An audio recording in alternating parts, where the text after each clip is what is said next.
How are you? I hope you all are doing great. So let's start new topic of CA CMA final, that is taxation of non-resident. अब इसमें क्या करेंगे, taxation of non resident cover करेंगे. अब taxation of non resident cover करने से पहले हमें ये भी तो पता होना चाहिए कौन रेसिडेंट है, कौन नॉन रेसिडेंट है, और कौन ऑर्डिनरी रेसिडेंट है, और कौन रेसिडेंट है बट नॉट ऑर्डिनरी है. इट मीन पहले हम डिस्कस करेंगे रेसिडेंशियल स्टेटस. जब तक रेसिडेंशियल स्टेटस ही नहीं आएगा तो तब तक आप टोटल इनकम भी नहीं कैलकुलेट कर पाओगे एनआर टैक्सेशन में. ओके, तो पहले क्या करेंगे, रेसिडेंशियल स्टेटस कवर करेंगे. देन आफ्टर बताओ scope of total income.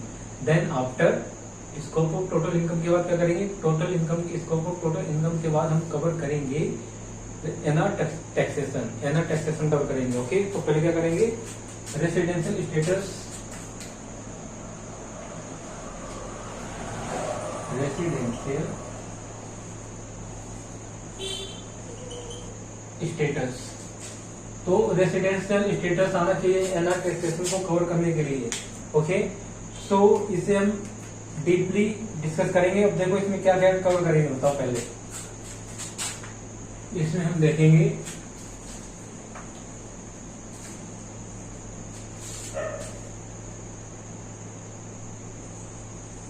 Resident and ordinary resident.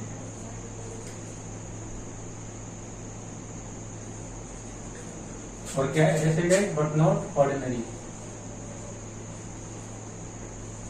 But not ordinary resident और नॉन रेसिडेंट.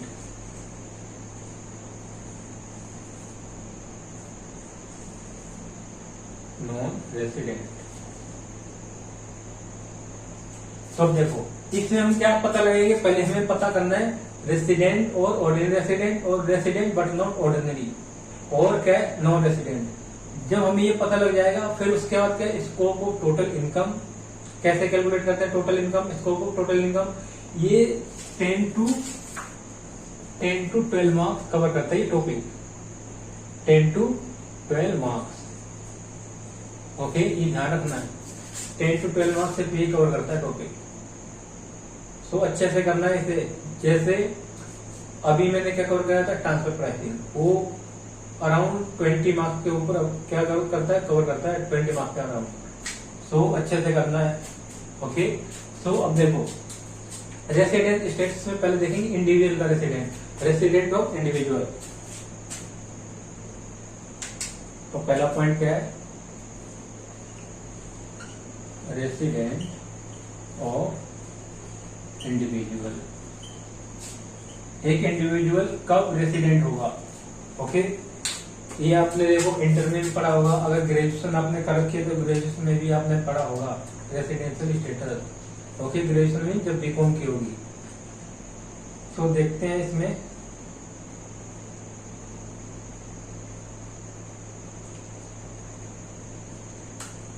देखो क्या लिखा है, total income of an SSC can not be determined without knowing his residential status. हम total income of SSC की determine नहीं कर सकते हैं जब तक उसका हमें रेसिडेंशियल स्टेटस पता ना हो. ये भी ध्यान रखना है. ओके, तो क्या लिखा है, scope of total income is based on residential status. अब वही बताया था मैंने, जो स्कोप ऑफ टोटल इनकम है किसके ऊपर बेसिस है, रेसिडेंशियल स्टेटस के ऊपर. देन आफ्टर क्या लिखा, if any person become resident then his whole world income is taxable in India. But if a person become non resident then only Indian income is taxable for that person. Residential status shall be determined for every person for each previous year independently.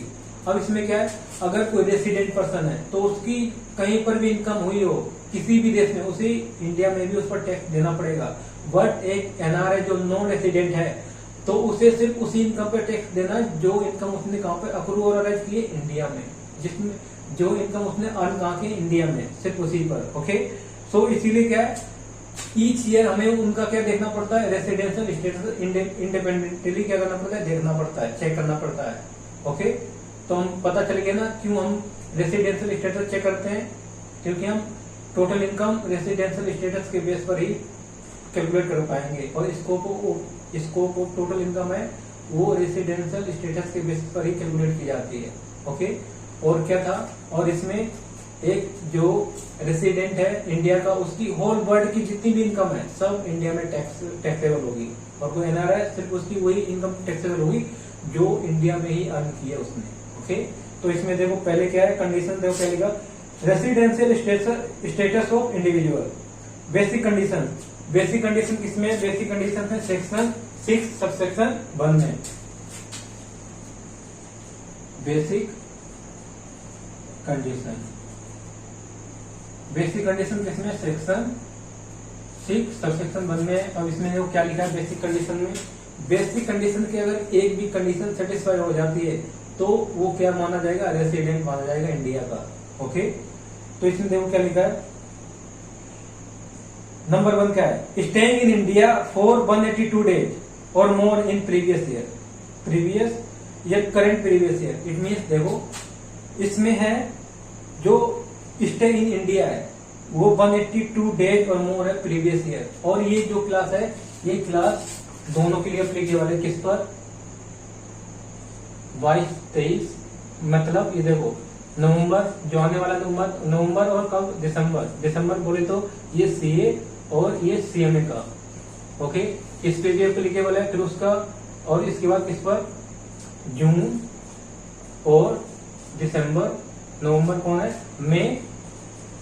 मई, और ये क्या नवंबर दिसंबर, CA CMA.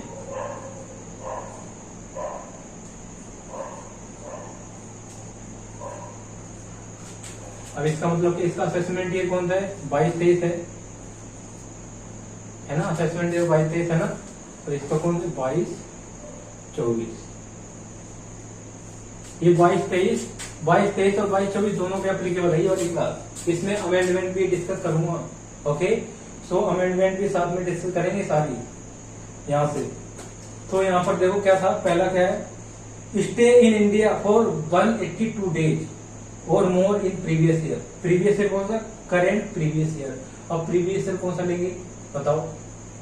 अब हम income किसकी calculate कर रहे हैं, 22-23 में कर रहे हैं, लेकिन किसी कर रहे हैं 21-22 की, 21-22 की कर रहे हैं, तो इसके करंट प्रीवियस ईयर कौन सा होगा, इससे पहले वाला कौन सा होगा। इसमें हमने इनकम को अर्न किया है, और यहाँ पर हम 22-23 में क्या करते हैं, पे करते हैं। तो इससे पहले क्या है देखो 20-21, तो 20-21 क्या करंट प्रीवियस ईयर माना जाएगा। ओके, जो 20-21 करंट ईयर है उसमें क्या 182 डेज क्या होना चाहिए, स्टे इन इंडिया होना चाहिए, ये पहली बेसिक कंडीशन है। और दूसरे में क्या लिखा है, दूसरे में लिखा है, दूसरी बेसिक कंडीशन देखो क्या लिखा, stay in India for 60 days और more in previous year. Previous year का मतलब 20 और 21 में 60 डेज स्टे होना चाहिए, सेकेंड कंडीशन की बात कर रहा हूं। और उसके बाद क्या है, उसके बाद 365 डेज और more in last for previous year. और इसके बाद जो 20-21 में लास्ट फॉर प्रीवियस है उसमें क्या है 365 डे स्टे इन इंडिया होना चाहिए। ओके, तो इसका मतलब क्या, 20-21, 19-20, 18-19, यहाँ पर क्या होगा 17 और 18, यहाँ पर क्या होगा 16 और 17, 16, 17, 17, 18, 18, 19, 19, 20। ओके, और इन चारों में मिला के कितने डेज होने चाहिए, 365 डेज होने चाहिए। तो ये कौन से सेकेंड कंडीशन। फर्स्ट कंडीशन क्या है, प्रीवियस ईयर में current previous year. Current previous year का मतलब उससे पहले जो जस्ट अभी फिनिश हुआ है।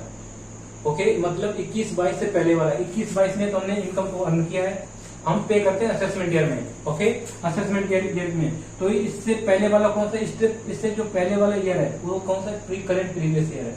तो करंट प्रीवियस ईयर में पहली बेसिक कंडीशन का 182 डेज होना चाहिए, और दूसरी में क्या है, प्रीवियस ईयर में करंट प्रीवियस ईयर में 60 डेज स्टे होना चाहिए। ओके, और उसके बाद जो लास्ट 4 साल है, उसमें क्या होना चाहिए, लास्ट प्रीवियस ईयर में 365 डेज स्टे इन इंडिया होना चाहिए। अगर दोनों में से एक भी कंडीशन, और है ना बीच में और लगा है, अगर दोनों में से एक भी कंडीशन सेटिस्फाई हो जाती है तो that is known as resident of India. अब यहाँ पर सिर्फ रेसिडेंट ऑफ इंडिया माना जाएगा। अब इसके बाद क्या है, इसमें हमें ये भी चेक करना है, ऑर्डिनरी रेसिडेंट या resident in India, it means resident और ऑर्डिनरी रेसिडेंट, और रेसिडेंट बट नॉट ऑर्डिनरी। और अगर इसमें से कोई भी कंडीशन फुलफिल नहीं होती है तो that person is known as non resident. अगर जो अभी मैंने दोनों कंडीशंस अभी सेट किए, अगर इसमें से अगर कोई दोनों कंडीशन अगर सेटिस्फाई नहीं करता है पर्सन इंडिविजुअल, तो that is known as non resident. अगर इसमें से एक भी कंडीशन सेटिस्फाई कर लेता है तो that is known as resident of India. Okay, so अब इसमें क्या है, देखो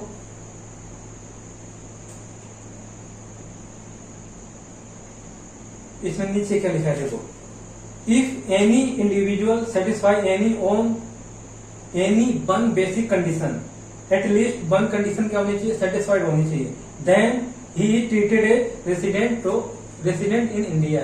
वो क्या ट्रीट किया जाएगा, resident in India, otherwise non resident in India. ये बताया था ना मैंने। अब क्या लिखा उसके बाद, if any individual become resident in India then we have to check that such person in resident और ऑर्डिनरी रेसिडेंट और इन इंडिया और resident but not ordinary resident. अगर ये दोनों कंडीशन में से एक फुलफिल कर लेती है, फिर उसके बाद हमें चेक करना है सच पर्सन रेसिडेंट और ऑर्डिनरी रेसिडेंट है या रेसिडेंट और नॉन ऑर्डिनरी रेसिडेंट है। ओके, और इसके बाद क्या लिखा है, if the SSC satisfy both of additional condition then he is treated as resident और ऑर्डिनरी रेसिडेंट। अब जो इसमें जो एडिशनल कंडीशन गिवन है और वो दोनों को सेटिस्फाई कर लेता है तो वो कैसा ट्रीट किया जाएगा, रेसिडेंट और ऑर्डिनरी रेसिडेंट। अब रेसिडेंट और ऑर्डिनरी रेसिडेंट का मतलब क्या होता है, जैसे हम इंडिया में रहते हैं नॉर्मली, दैट ये है कि रेसिडेंट भी है ऑर्डिनरी भी है, ऑर्डिनरी ओके, नॉर्मली जो हम इंडिया में रहते हैं। ओके, तो इसमें देखो नोट में क्या लिखा है, नोट में क्या लिखा है, the day on which he enter in India, he enters India, जिस दिन वो इंडिया में एंटर करता है, as well as the day on which he leaves India shall be taken into account as stay in individual in India। अब देखो, जिस दिन वो इंडिया में क्या करता है, एंटर करता है, और जिस दिन वो इंडिया से लीव करता है, वो दोनों डे कैलकुलेट किए जाएंगे। स्टे इन इंडिया जब हम टोटल नंबर ऑफ डेज निकालेंगे ना, तो उसमें ये भी कंसिडर किया जाएगा, जिस दिन जाता है, जिस दिन इंडिया में आता है वो भी कंसिडर करेंगे, और जिस दिन इंडिया से आउटसाइड जाता है वो भी दिन उसमें इंक्लूड करेंगे। ओके, अभी इसे एग्जाम्पल के थ्रू समझेंगे अच्छे से। अब देखो, अब कुछ ऐसी कंडीशन, ऐसी क्या है, कुछ 3 ऐसी कंडीशन है, एक्सेप्शंस है, कंडीशन नहीं वो एक्सेप्शंस है। अगर वो एक्सेप्शंस में फॉल करता है तो उसमें तुम्हें सिर्फ एक ही कंडीशन सेटिस्फाई करनी पड़ेगी, दोनों बेसिक कंडीशन में से। कौन सी, 182 डेज वाली। उसमें तुम्हें 60 डेज और प्रीवियस 4 ईयर में 365 डेज की कंडीशन सेटिस्फाई करने की जरूरत नहीं पड़ेगी। वो कौन सी 3 एक्सेप्शंस हैं, बस देखो।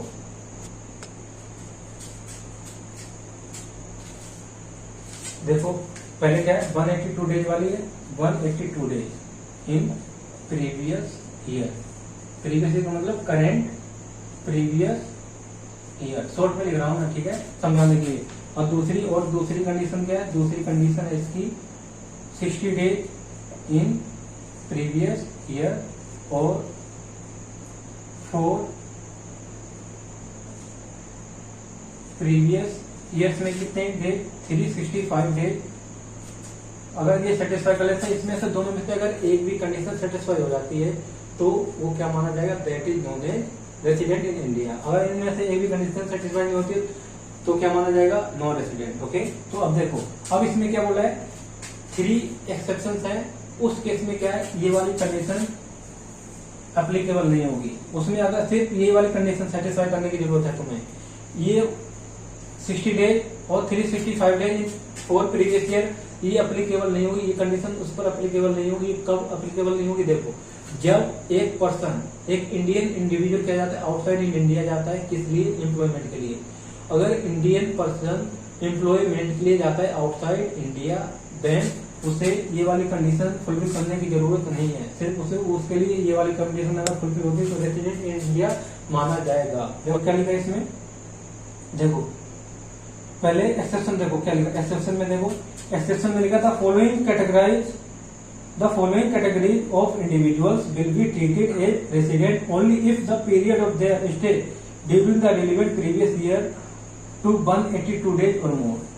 और वो क्या करता है, अगर इसमें एक ही कंडीशन सेटिस्फाई होगी, कब, कौन सी, 182 डेज और मोर वाली कब होगी, वो कौन सी कंडीशन, देखो क्या लिखा, in other word even if the such person were in India for 365 days during the 4 preceding year and 60 days in relevant previous year they will not be treated as resident. अगर वो ये वाली condition fulfil भी कर लेते हैं तो वो रेसिडेंट ट्रीट नहीं किए जाएंगे। अगर वो तीनों के केस में क्या होता है, वो तीनों केस में अगर 182 डेज वाली कंडीशन सेटिस्फाई कर लेते हैं तो उसी केस में क्या माना जाएगा, रेसिडेंट ऑफ इंडिया माना जाएगा। वो 3 केस कौन कौन से देखो।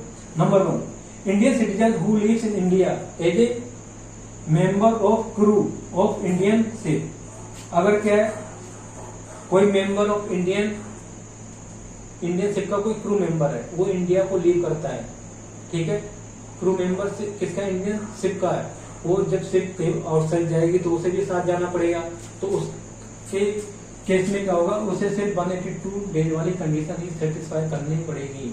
ओके, और दूसरा क्या, दूसरा वही है, अगर कोई इंडिविजुअल एम्प्लॉयमेंट के लिए आउटसाइड जाता है तो उस केस में उसे क्या करना पड़ेगा, उसे तो वहां पर उसे सिर्फ 182 डेज वाली ही कंडीशन सेटिस्फाई करने की जरूरत है।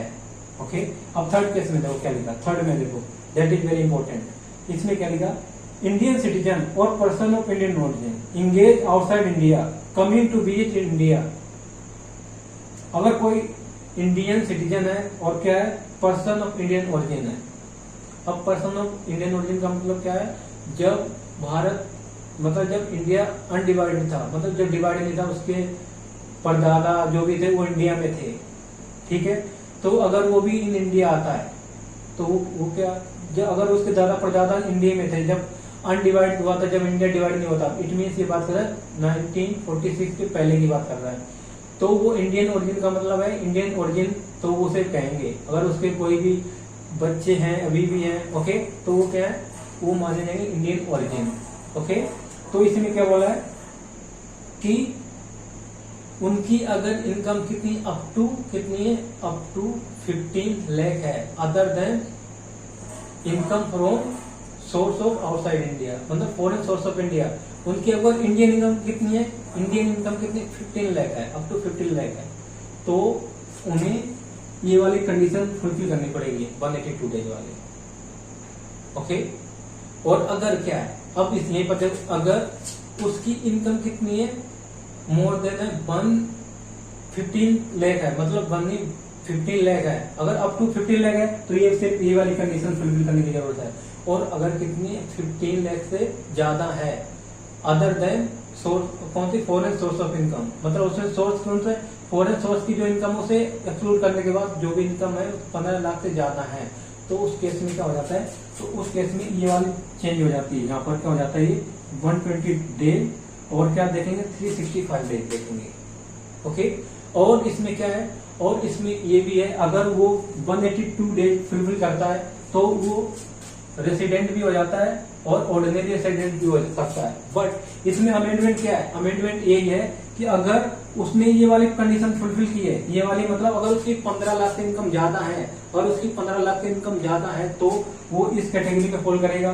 120 देखेंगे, 120 इन प्रीवियस ईयर, उसे देखेंगे ये भी 182 डेज भी देखेंगे, और 120 इन प्रीवियस ईयर और 4 ईयर्स 65 डेज देखेंगे। बट ये सिर्फ क्या माना जाएगा, रेसिडेंट, ये होगा सिर्फ resident, but not ordinary resident, that's it. Okay, तो अब इसे पहले मैं लिखवाऊंगा, जैसे इसको डायग्राम बना के लिखवाऊंगा, क्या क्या मैंने भी समझाया था। ओके, सो अगर इसे लिखना है लिख लो, फिर इसके बाद मैं इसे लिखवाऊंगा, फिर उसका एग्जाम्पल्स भी दूंगा, मैं बताना है कि ये रेसिडेंट है या नॉन रेसिडेंट है। ओके, तो लिखो जल्दी से इसे।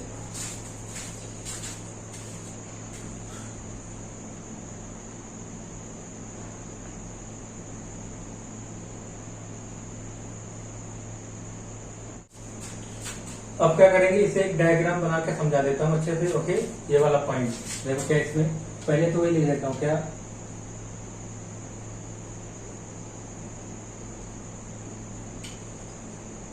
Stay in India in previous year, basic condition लिख रहा हूँ। प्रीवियस ईयर कितना है, प्रीवियस ईयर और क्या current previous year, current previous year, current previous year में कितने डेज है, 182 डेज और मोर।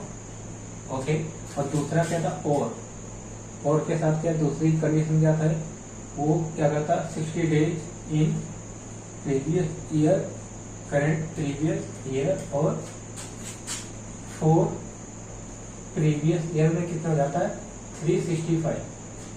4 मतलब लगातार, कोई गैप नहीं होना चाहिए उसमें। ओके, 365। ओके, तो उसमें ये वाली कंडीशन किस पर अप्लीकेबल नहीं है, वही उसी का डायग्राम बना रहा हूं। This condition is not applicable in following condition. अब वो फॉलोइंग कंडीशन क्या है, देखो मैंने डिस्कस की थी ना,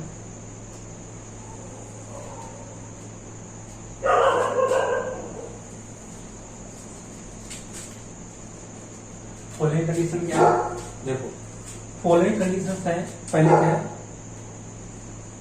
पहले अगर क्या है, अगर इंडियन सिटीजन किस लिए आएगा, Indian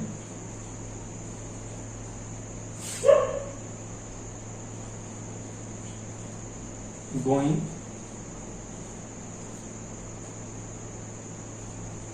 outside for employment,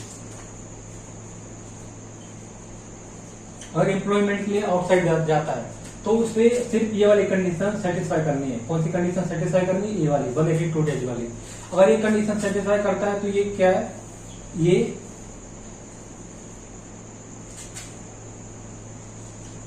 resident भी हो सकता है और ऑर्डिनरी रेसिडेंट भी हो सकता है। ओके, ये रेसिडेंट भी हो सकता है और ऑर्डिनरी रेसिडेंट भी हो सकता है। और ये क्या है, और रेसिडेंट बट नॉट ऑर्डिनरी। तो इसमें क्या है, ये रेसिडेंट और ऑर्डिनरी रेसिडेंट भी हो सकता है, ये रेसिडेंट बट नॉट ऑर्डिनरी भी हो सकता है। ओके, अब थर्ड में क्या है, देखो थर्ड में है, अगर ये कोई क्रू मेंबर है, क्रू मेंबर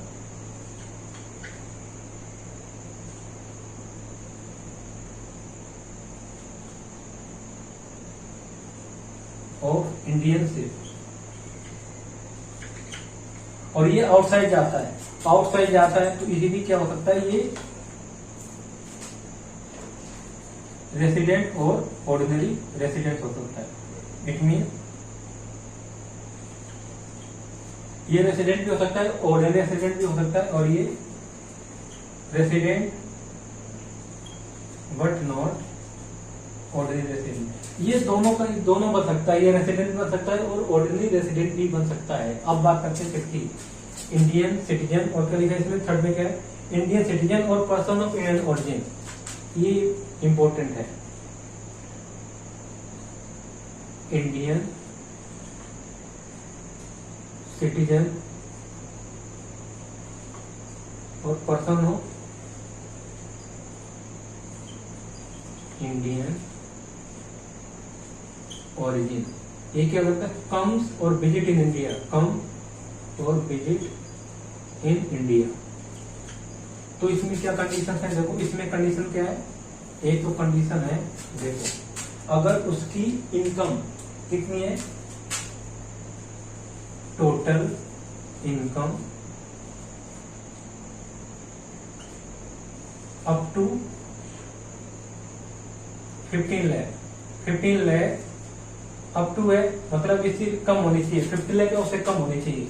अगर 15 लाख है और उससे कम है तो उसे कौन सी कंडीशन सेटिस्फाई करनी है, बताओ, उसे कंडीशन सेटिस्फाई करनी है 182 डेज वाली। 182 डेज की कंडीशन सेटिस्फाई करनी है। तो अगर वो 182 डेज की सेटिस्फाई कंडीशन कर लेता है तो वो क्या है, रेसिडेंट और ऑर्डिनरी रेसिडेंट भी बन सकता है, और resident but not ordinary resident भी बन सकता है। ओके, और अब यहां पर ध्यान से समझना है इसे, बट इसमें टोटल इनकम में कौन सी इनकम इंक्लूड नहीं है, कौन सी फॉरेन की इनकम, जो फॉरेन सोर्स से इनकम हुई है वो इनकम इसमें इंक्लूड नहीं है। ओके,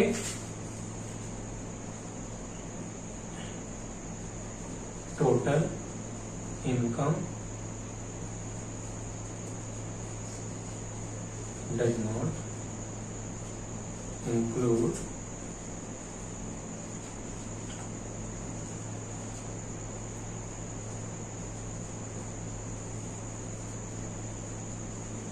इसमें foreign source of income include नहीं है। ओके, तो अब देखो, अब सेकेंड में क्या देखो, इसी में बोला है टोटल इनकम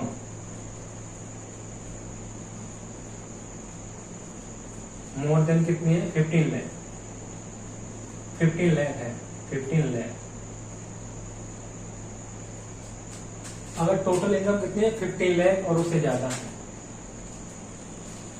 तो उसमें क्या बनेगा, देखो उसमें देखो क्या बनेगा, उसमें अगर 182 डेज की कंडीशन को सेटिस्फाई करता है, कौन सी कंडीशन को, 182 डेज की कंडीशन को सेटिस्फाई करता है, तो उस केस में ये बन सकता है क्या, ये रेसिडेंट और ऑर्डिनरी रेसिडेंट,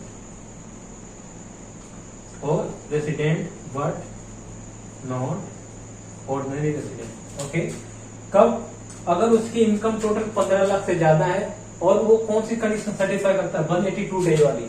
ओके, तो वो ऑर्डिनरी रेसिडेंट भी होगा, और कौन सा होगा, रेसिडेंट और ऑर्डिनरी रेसिडेंट, और रेसिडेंट बट नॉट ऑर्डिनरी दोनों हो सकता है, अगर उसकी इनकम 15 लाख से ज्यादा है,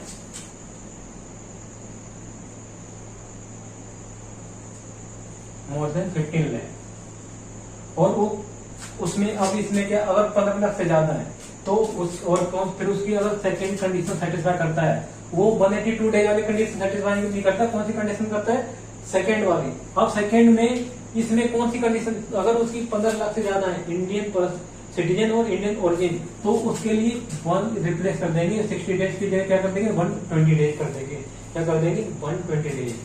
तो इसमें क्या है, 120 डेज ये प्रीवियस ईयर में हो गया, और 4 ईयर में कितना होना चाहिए, 4 ईयर में होना चाहिए 365 डेज। अगर ये 365 डेज अगर ये सेकेंड वाली कंडीशन फुलफिल करता है, तो ये क्या माना जाएगा, ये ट्रीट किया जाएगा रेसिडेंट बट नॉट ऑर्डिनरी। तो इस केस में क्या ट्रीट किया जाएगा, ये रेसिडेंट, और यही क्या थी, ये इसमें अमेंडमेंट है, resident but not ordinary.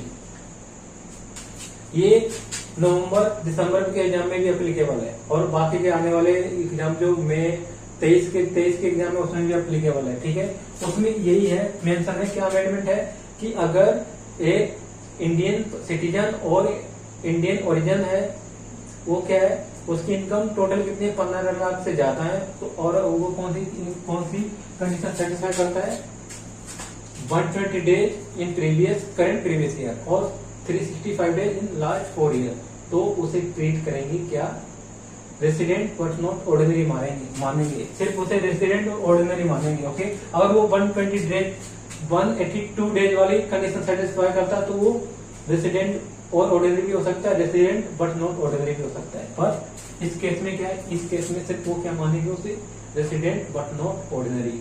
Okay, है ना, तो इसमें ये इसमें अमेंडमेंट थी।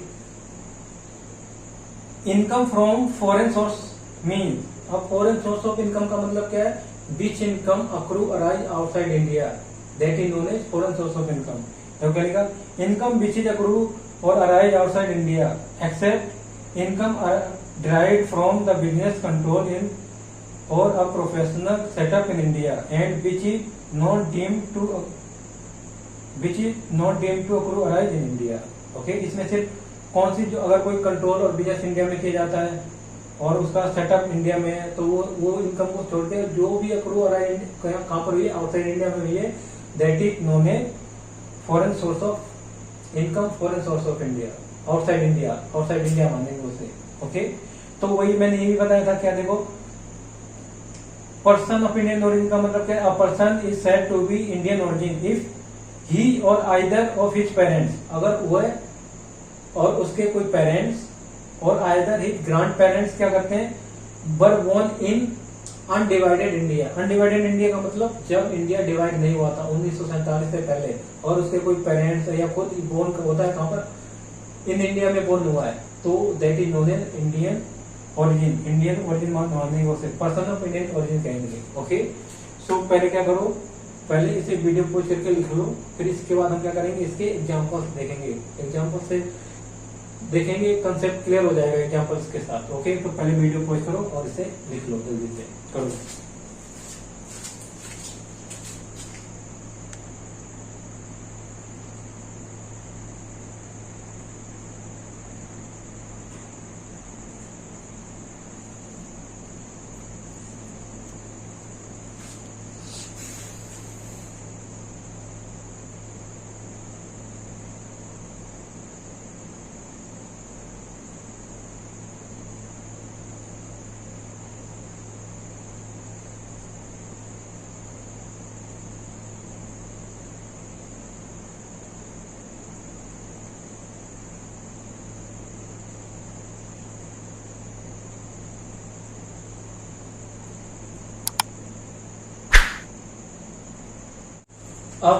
अब हम क्या करेंगे, अब हम एग्जांपल्स कवर करेंगे। ओके, तो इसमें देखो क्या है, mister Ram foreign citizen,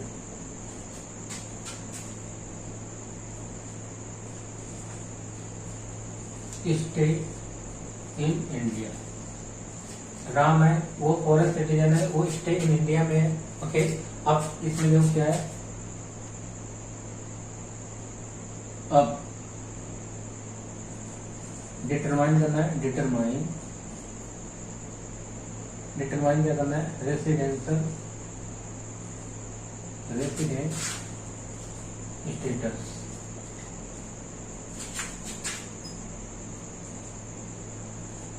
for previous year 2021-22। Okay, इसका प्रीवियस ईयर क्या है, इसका 2021 और 22 से क्या बताना है, ये रेसिडेंट है, अगर इसमें ये रेसिडेंट हो जाता है इस ईयर में, ओके, तो इसको क्या हो जाएगी, अगर रेसिडेंट है तो इंडियन माना जाएगा रेसिडेंट, अगर नहीं है तो वो क्या माना जाएगा, नॉन रेसिडेंट माना जाएगा। अब क्या देखो, प्रीवियस ईयर, इससे पहले का जो ईयर होगा कौन सा होगा, करेंट प्रीवियस ईयर, मतलब 20 और 21। ओके, और उसके बाद के जो भी होंगे क्या होंगे, 20, 21, 19, 20 और 18, 19, 17, 18 और 16, 17, ये प्रीवियस ईयर है। Okay, but current previous year कौन सा है, करंट प्रीवियस ईयर ये वाला है। ओके, तब देखो इसमें क्या है, केस 1 है, केस 2 है, केस 3 है और क्या, केस 4 है।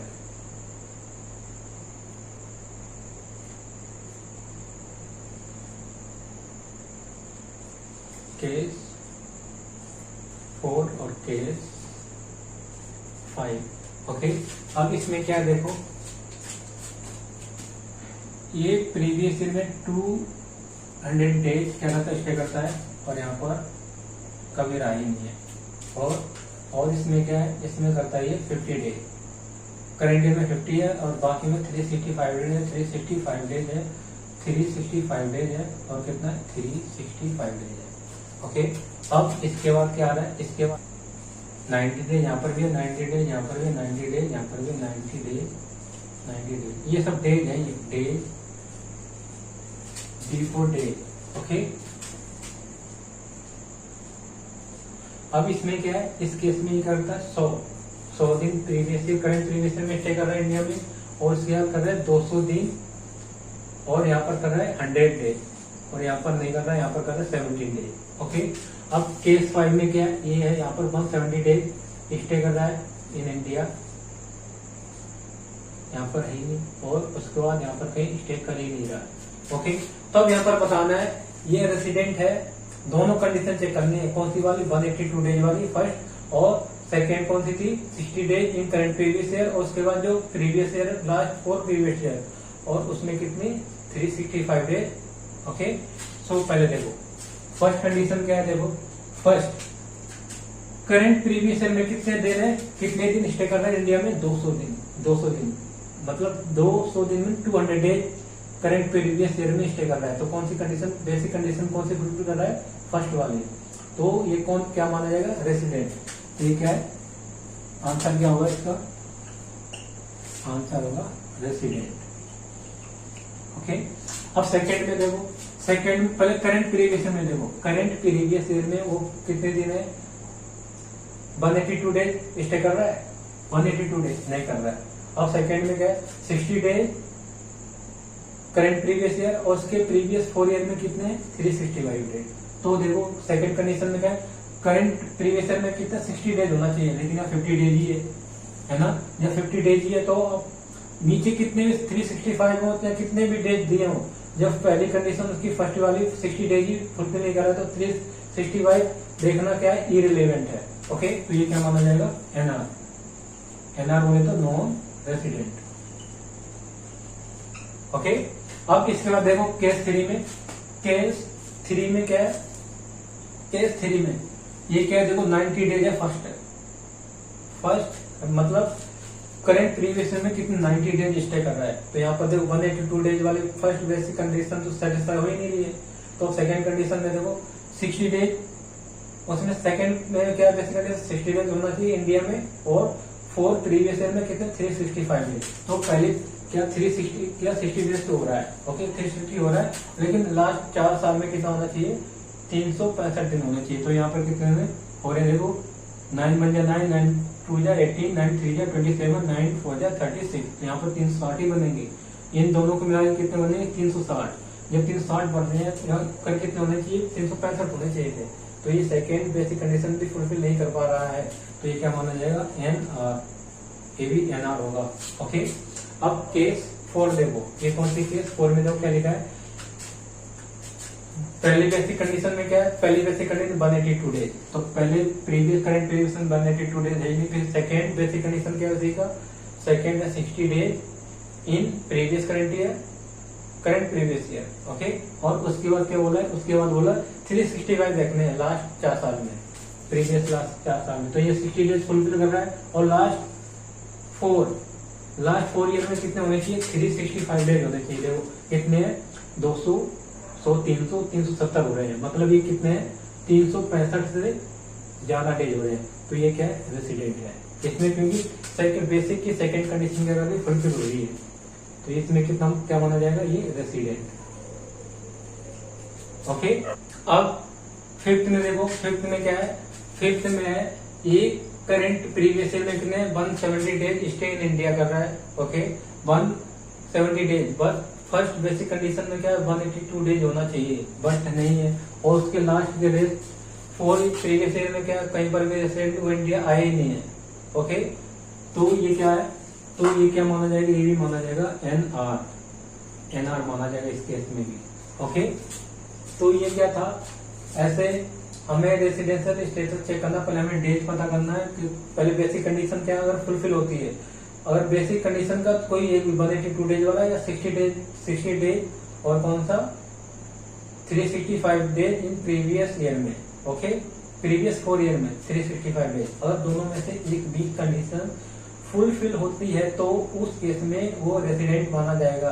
बट जब रेसिडेंट हो जाएगा तो उसमें चेक करना है वो रेसिडेंट ऑर्डिनरी है या रेसिडेंट बट नॉट ऑर्डिनरी है। ओके, फिर उसके बाद क्या डिस्कस किया था, उसके बाद देखा था इस वो दिन भी काउंट किया जाएगा स्टे इन इंडिया में, जिस दिन वो इंडिया में एंटर करता है आता है, और जिस दिन वो आउटसाइड इंडिया जाता है वो भी कंसीडर करेंगे, काउंट करेंगे डेज के लिए। ओके, और उसके बाद क्या बताया था, 3 केसेस में ये एप्लीकेबल नहीं है। कौन से केसेस में? अगर कोई इंडियन सिटीजन आउटसाइड इंडिया जाता है एम्प्लॉयमेंट पर्पज के लिए, ओके, तो उसमें कौन सी कंडीशन, सेकंड कंडीशन कौन से 60 डेज और 182 डेज वाली, वो कंडीशन एप्लीकेबल नहीं है। इट मीन्स 182 डेज वाली एप्लीकेबल होगी, ओके। और अगर कोई क्रू मेंबर है इंडियन शिप का, इंडियन सिटीजन कोई क्रू मेंबर है इंडियन शिप का, वो आउटसाइड जा रहा है, तो उसमें भी उसे सेकेंड बेसिक कंडीशन फुलफिल करने की जरूरत नहीं है। और थर्ड में क्या है? अगर कोई इंडियन सिटीजन और इंडियन ओरिजिन है, Indian person of Indian origin है, पर्सन ऑफ इंडियन ओरिजिन, उसकी अप टू कितनी 15 लाख है, और वो अप टू 15 लाख है, तो उस केस में कौन सी है? उसे सिर्फ 182 डेज वाली कंडीशन देखेंगे उस केस में। अगर वो सेटिस्फाई हो जाती है तो उसमें क्या, वो रेसिडेंट भी होगा, और रेसिडेंट और ऑर्डिनरी भी होगा, और रेसिडेंट बट नॉट ऑर्डिनरी भी हो सकता है। और अगर सिटीजन ऑफ इंडिया और ऑर्डिनरी रेसिडेंट, जो person resident original in India है, और उसकी इनकम कितनी हो जाती है? 15 लाख से ऊपर जाती है, ज्यादा होती है। और इसमें कौन सी इनकम एक्सक्लूड है? जो फॉरेन सोर्स ऑफ इनकम। और फॉरेन सोर्स ऑफ इनकम का मतलब क्या होता है? जो अक्रू और राज होती है आउटसाइड इंडिया में, ओके। सो अगर उसकी 15 लाख से ज्यादा इनकम है, ओके, तो उस केस में, तो उसमें क्या है? एडिशनल जो उसकी दोनों कंडीशन, पहली कंडीशन का 182 डेज है, और दूसरी क्या कंडीशन बन जाएगी? 60 डेज की जगह कितने डेज रिप्लेस हो जाएंगे? 120 डेज, ओके। अगर वो 182 डेज भी क्या कर लेता? अगर जिसकी इनकम, उसकी इनकम कितनी? 100, अगर उसकी इनकम है कितनी? 15 लाख से ज्यादा है, तो अगर वो 182 डेज वाली कंडीशन सेटिस्फाई करता है तो रेसिडेंट भी हो सकता है और ऑर्डिनरी रेसिडेंट भी हो सकता है। अगर वो कंडीशन सेटिस्फाई नहीं कर पाता है, इट मीन्स वो कौन सी कंडीशन सेटिस्फाई नहीं कर पाता? 182 डेज वाली, जिसकी इनकम 15 लाख से ज्यादा है। इट मीन्स उसमें कौन सी कंडीशन अब आ जाएगी नई वाली? 120 days in current previous year, और लास्ट 4 ईयर में 365 डेज। अगर ये वाली कंडीशन वो सेटिस्फाई करता है तो वो सिर्फ resident but not ordinary resident होगा, और यही इसमें अमेंडमेंट था, ओके।